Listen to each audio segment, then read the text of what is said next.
મહારાજે દુર્વાસાનો શ્રાપ થયો. કોને થયો? ભક્તિ માતા ધર્મદેવ. બદ્રિકાશ્રમમાં બેઠા હતા એ સભા ભરી, એમાં ભક્તિ માતા ધર્મદાદા બધા ઋષિઓ બધા બેઠા હતા. ભગવાનની વાત કરતા હતા. એમાં કૈલાસમાંથી દુર્વાસા આવ્યા. એમનું મોટા માણસે કીધું ને કે મોટા માણસ આવે ત્યારે આ સામું જવું, એમનું સન્માન કરવું, બેસાડવા, એવી રીતે એમને આપણે સન્માન કરવા કીધું છે.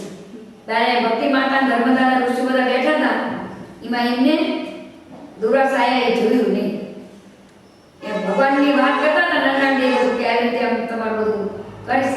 એમાં એમને ધ્યાન ન રહ્યું, ઉભા ન થાય. દુર્વાસા એકદમ સાફ દીધું ધર્મદાદા ભક્તિ માતા.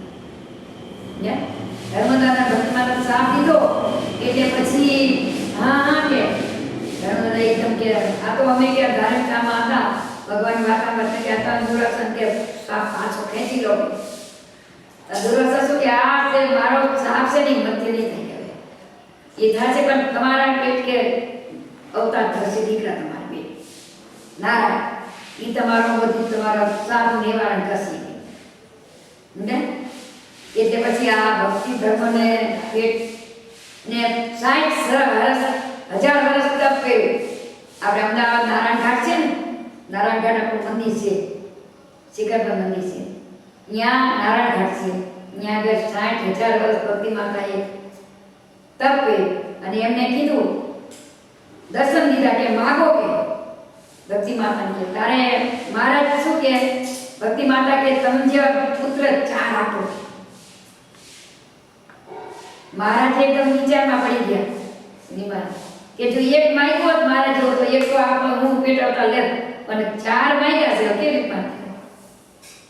ત્યાર પછી મહારાજે વિચાર કર્યો. ત્યારે નર નારાયણ અને હરિને કૃષ્ણ 4 અવતાર ભક્તિ માતાને ને 2 જ્યાં બદ્રિકાશ્રમ તપ કરવા ને 2 હરિને કૃષ્ણ 2 આપણા સત્સંગમાં રહીને બધા સત્સંગની પુષ્ટિ કરી. એવી રીતે આ ભક્તિ માતાને બોલું પછી દુર્વાસા નિવારણ કર્યું. અને સંવત 1837 સાલ ચૈત્ર સુધી 9મીને દિવસ ચૈત્ર મહિનો હતો, સોમવાર હતો. ત્યારે આ ભગવાને રાત્રિના 10 ને 10 ઘડીએ ઘનશ્યામ મહારાજે ભક્તિ માતાના પેટ અવતાર લીધો ને સંવત 1840ની સાલમાં. એટલે બીજું શું કહેવાનું કે આપણે ધાર્મિક હું કરતી હોય તો તમે ધાર્મિક શીખો ને. બાળકોને ઘરમાં સંસ્કાર સારા આપવા, માતા પિતાનો એ હાથ છે. મંદિર ન જતું હોય તો એને મંદિર જતું પડે કે મંદિર ન જાય તો એને ખાવાનું દેવું, જમવાનું. નાનપણથી સંસ્કાર પાછો તમે મંદિર દીકરી દીકરાને લઈ જશો સાથે તો એ ધાર્મિક થશે. અને ટીચર જોવા મોકલશો તો ટીચર જોતા થશે કાર્યક્રમ. એટલે મહારાજે કીધું કે સંસ્કારી જીવ માતાના ઉદરમાં જ્યારે ગર્ભ હોય ને ધાર્મિક પુસ્તક વાંચવા દેવાય. બાળચરિત્ર છે, સત્સંગી જીવન છે, સત્સંગી ભૂષણ છે, એવા જે બેન હોય ને એ તમારે કેવું કે પેટમાં જ્યારે બાળક હોય ત્યારે ધાર્મિક પુસ્તક વાંચવા. અને આ જે ટીવી છે એ બધું જોવાનું નિષેધ કર્યો છે, નહીં જોવાનું. તો એ પુત્ર છે ને ધાર્મિક થાય, પુત્રી કે પુત્ર જે અવતરે એને ધાર્મિક થાય. ઓલા આપણે જે બધું જોવે એટલે એના જેવા સંસ્કાર પડે. એટલે બીજું શું કે આ જે અમારા મંદિરની નિર્માણ 11ની સાલમાં થયું એટલે લગભગ 52 વર્ષ જેવું થયું છે. 52 વર્ષ થયા. આજે 63 સાલ છે ને, 11ની સાલ ગુજરાતીઓ. એટલે બીજું શું કે આ બેનનું મંદિરમાં બહુ જ મહત્વની વાત છે. મારા ગુરુ મારી ત્રીજી પેઢી છે. જ્યાં આ બાજુનો ફોટો જોયો ને એ સોની હતા.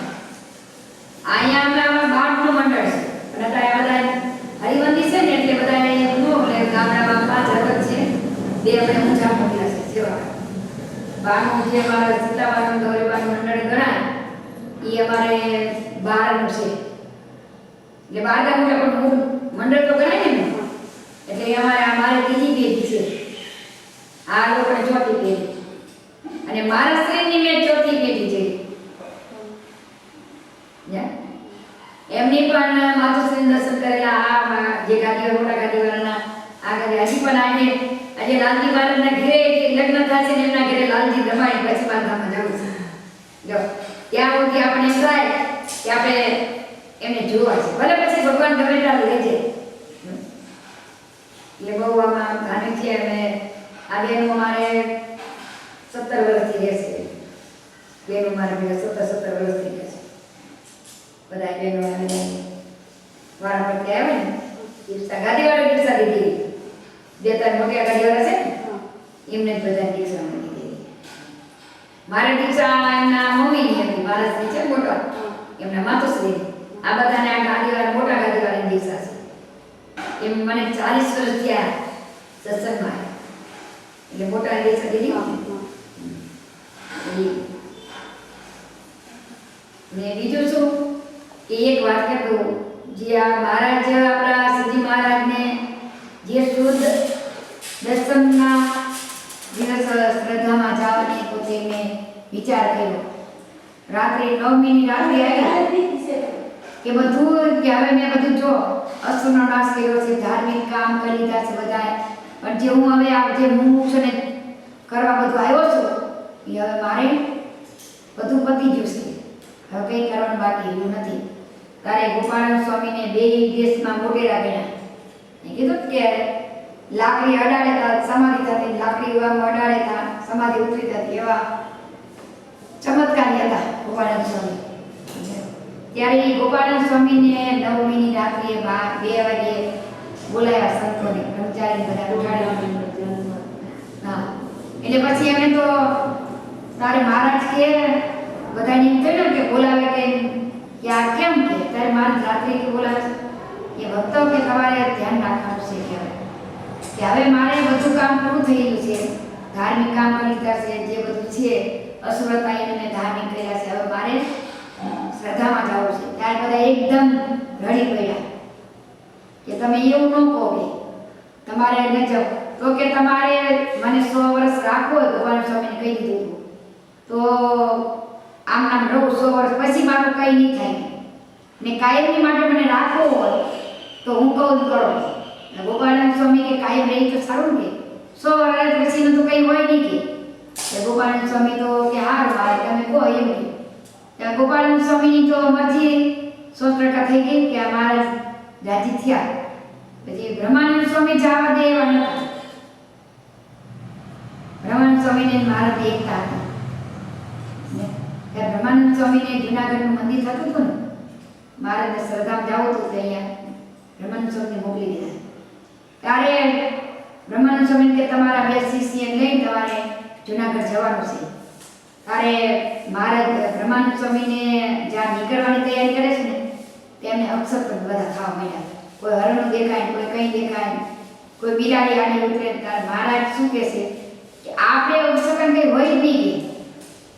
આપણે ભગવાન રાખ્યા છે, આપણે અપસકન કંઈ દેખાતા જ ન હોય કે કંઈ આપણે કરવાનું માનવાનું નહીં, આપણે સકન જ છે.